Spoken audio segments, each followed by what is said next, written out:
Speed Crew is a cooperative party game with up to 4 players. It's easier when your co-op partners take to being a pit crew member and getting cars fixed up so they can continue to race.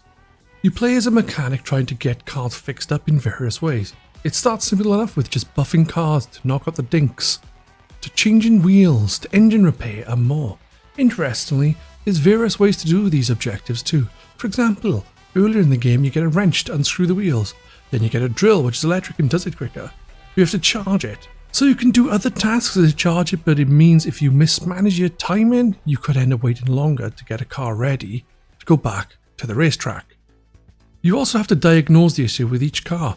Obviously some issues you can see from the off, like it having small fires or it being banged up, but others, like if it's low on fuel or the engine needs a repair, you won't see unless you use the diagnosis machine. Some levels actually have an auto diagnosis machine. Others will have portable machines that have a smaller range, so you have to move it to each car individually. The game is enjoyable. I played through it with one other person and we had a fair bit of fun. We found it fairly challenging quite early on, and some of the levels for us weren't fun at all. Luckily there is more good levels than bad.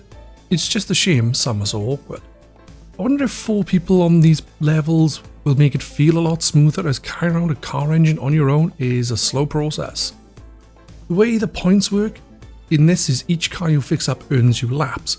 If you get the car out quickly, you get bonus points, but if you take too long, you get a penalty, so you need to be fast. Visually, the game has a cartoonish styling. Characters are pretty stylized and have a kinda squared look to them. As said previously, the cars are detailed enough to see how much damage to the bodywork there is. There's also fun little cutscenes. Again, it has very stylized aesthetic.